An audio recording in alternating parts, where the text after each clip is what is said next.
La palabra del Señor nos invita a dar gracias por todo y queremos actuar de una manera eucarística, es decir, dando siempre gracias a Dios porque nos permite estar con ustedes cada semana compartiendo la palabra sagrada a través de una serie de reflexiones que presentamos y que nos ayudan en nuestro crecimiento espiritual. Hemos hablado del rechazo que ya la iglesia incipiente, la iglesia creciente, la iglesia apostólica empieza a experimentar. Sin embargo, en la última parte de lo que vimos la vez anterior, pues dice que muchas creyeron en la palabra que había sido predicada y eran más o menos como unos 5,000. Imagínense ustedes 5,000 personas. Entonces, esto, repito, provocó un impacto importante en la comunidad. Y los apóstoles ahora aparecen en este nuevo escenario haciendo lo que podríamos llamar la defensa ante el concilio, es decir, ante el Sanedrín, ante la gente que está manejando la cosa, diríamos, ante la Corte Suprema de Justicia. Dice en el capítulo 4, versículo 5. Aconteció al día siguiente, recordemos que ellos están presos, ¿verdad? Al día siguiente, que se reunieron en Jerusalén los gobernantes, los ancianos y los escribas. Ahora aparecen los escribas. Fíjense ustedes, anteriormente los saduceos, ahora los escribas. Y esta era la gente que le daba siempre problema a Jesús.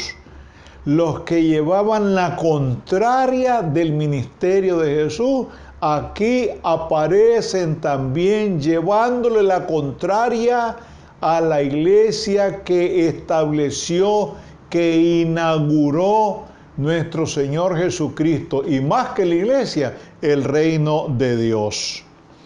Entonces dice siempre el pasaje del capítulo 4 de los Hechos de los Apóstoles, ya en el versículo 6, y el sumo sacerdote Anás y Caifás, y Juan, y Alejandro, y todos los que eran de la familia de los sumos sacerdotes.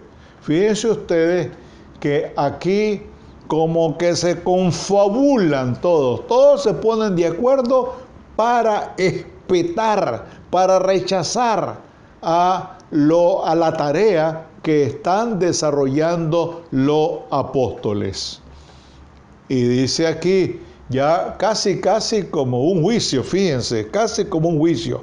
Y poniéndolo en medio, les preguntaron, ¿con qué potestad o en qué nombre habéis hecho vosotros esto?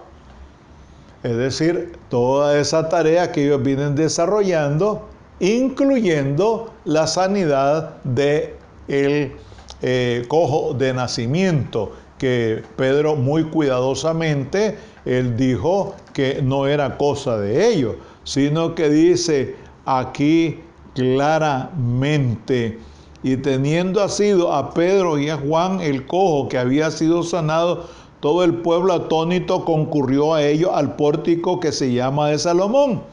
Viendo esto, Pedro respondió al pueblo, varones israelitas, ¿por qué os maravilláis de esto? ¿O por qué ponéis los ojos en nosotros? Como si por nuestro poder o piedad hubiesen hecho andar a hubiésemos hecho andar al cojo, ¿verdad? El Dios de Abraham, de Isaac, de Jacob, el Dios de nuestros padres, ha glorificado a su Hijo Jesús, a quien vosotros entregasteis y negasteis delante de Pilato. Fíjense, y ahora les dicen que con qué autoridad, con qué potestad andan haciendo esa tarea, esa labor. ¿Quién lo ha mandado a ustedes? ¿Quién lo ha facultado a ustedes? ¿Quién les ha autorizado a ustedes? Bueno, ahora viene la respuesta ante esa pregunta en el concilio. Entonces Pedro, lleno del Espíritu Santo, les dijo: gobernantes del pueblo y ancianos de Israel, puesto que hoy se nos interroga acerca del beneficio hecho a un hombre enfermo, óigase bien, es que están asustados, están asombrados, y no es para menos.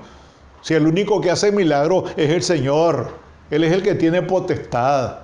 Nosotros los hombres somos inútiles, nosotros solo hacemos barbaridades. Y dice aquí de una manera también muy explícita, dice: sea notorio, estamos en el 4:10, sea notorio a todos vosotros y a todo el pueblo de Israel que en el nombre de Jesucristo de Nazaret, a quien vosotros crucificasteis, es decir, los acusados ahora se vuelven en acusadores, a quien vosotros crucificasteis, y les está diciendo la verdad. Les está hablando con autoridad. Por eso dice aquí, y esto es muy importante, dice aquí que lleno del Espíritu Santo, les dijo: gobernantes del pueblo y ancianos de Israel, sea notorio a todos vosotros y a todo el pueblo de Israel que en el nombre de Jesucristo de Nazaret, a quien vosotros crucificasteis y a quien Dios resucitó, porque no creían en la resurrección. Recuerden que eso lo señalamos, particularmente los saduceos. Por él, este hombre está en vuestra presencia sano. Como que dice: aquí lo tienen. Este es el resultado del poder de Dios. Este es el resultado de la obra de Dios. Y allá en Hebreos dice la palabra que Jesucristo es el mismo ayer, hoy y por los siglos. Y ese Jesucristo que hizo milagros en aquel entonces, ha venido haciendo una serie de milagros a través de toda la historia, y hoy en día también hace milagros, y nos consta. Podemos decir abiertamente que Jesucristo sigue haciendo milagros. Y un gran milagro lo hace todos los días: el milagro de la vida. Si usted quiere ver un milagro, véase en el espejo. Ahí está el milagro de la vida, si es que no cree en los milagros. Este Jesús, y aquí está la respuesta a aquellos que creen que la iglesia fue establecida sobre Pedro. Aquí está en la Biblia, por eso es que hay que leer la palabra. Este Jesús es la piedra. La piedra. Y sobre esta piedra, ¿quién es? Jesús. Este Jesús es la piedra reprobada por vosotros los edificadores, la cual ha venido a ser cabeza del ángulo, la cabeza de la iglesia. El fundamento de la iglesia es Jesucristo, bíblicamente hablando. Este no es invento, no, aquí está en la Biblia. Lo puede verificar, perfectamente lo puede verificar. Y señala algo que es contundente, que es el 4:12 de los Hechos de los Apóstoles. Y eso hay que, si es posible, memorizarlo, porque dice lo siguiente: y en ningún otro hay salvación, porque no hay otro nombre bajo el cielo dado al hombre en que podamos ser salvos. El único es Jesucristo. Si usted quiere entrar al cielo, si usted quiere disfrutar la vida eterna y quiere pasar la eternidad en la presencia de Dios, entréguese a Jesucristo. Esa es la única condición. Entréguese a Jesucristo. Por eso es que en cada sermón Pedro le decía a la gente: arrepiéntanse. Y lo encontramos también allá en el inicio del ministerio de Jesús. En el inicio del ministerio de Jesús se habla del arrepentimiento. Arrepentíos, porque el reino de los cielos se ha acercado.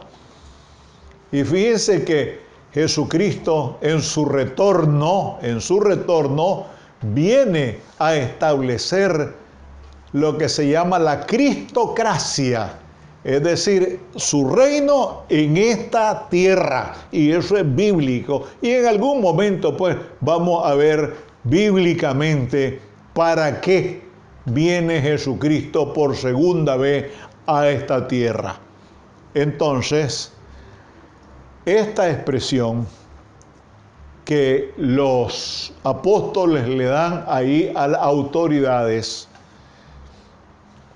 a los políticos, a los religiosos, es algo que los deja desarmados totalmente, porque ellos han actuado con la razón de la fuerza y no con la fuerza de la razón. Y muchas personas en la historia de la humanidad han actuado y siguen actuando con la razón de la fuerza y no la fuerza de la razón. ¿Por qué? Porque ellos no tienen argumentos, ellos no tienen la ética, no tienen la moral suficiente para argumentar con la razón, para argumentar de una manera civil y civilizada. Y aquí lo vemos claramente.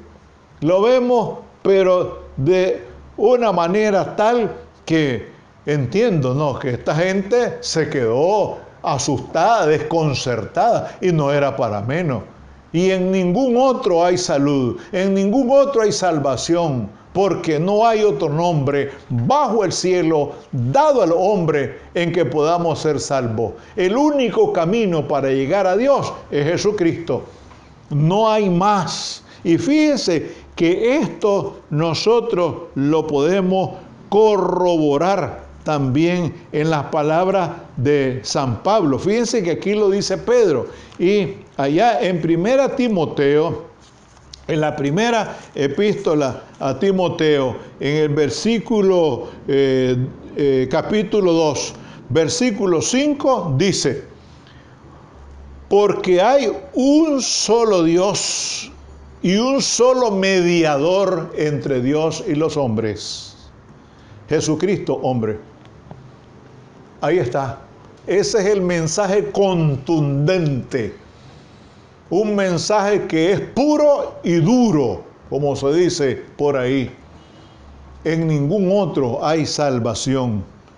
Y además, porque no hay, dice, porque hay un solo Dios y un solo mediador, el puente, el pontífice, quien conecta al hombre con Dios, se llama Jesucristo.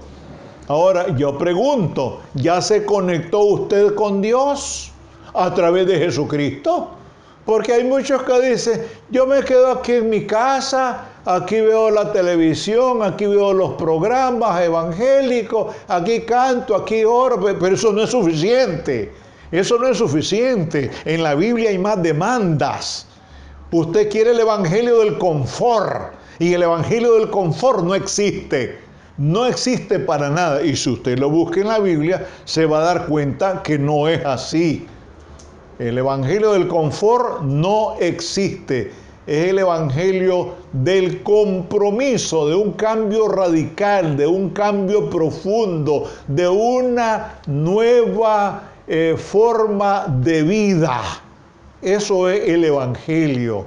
Si nosotros obedecemos, desde luego, al Señor, si nos sujetamos a Él, si hacemos su voluntad. Y por eso esto que los discípulos de Jesús, los apóstoles en este caso, argumentan ante el concilio, es una palabra que tiene vigencia ayer, hoy y mañana. Y dice así: y en ningún otro hay salvación, porque no hay otro nombre bajo el cielo dado a los hombres en que podamos ser salvos. El único es Jesucristo. Gracias, Señor, porque a través de ti, a través de tu Hijo Jesucristo, podemos llegar a tu presencia. Gracias, Señor, porque sabemos que tenemos la oportunidad, mientras tengamos vida, de entregarnos a ti, de arrepentirnos, de confesarte nuestros pecados y buscar la forma cada día de hacer tu voluntad. Bendice, Señor, tu palabra, que ya es bendita, pero bendícela en nuestras vidas también.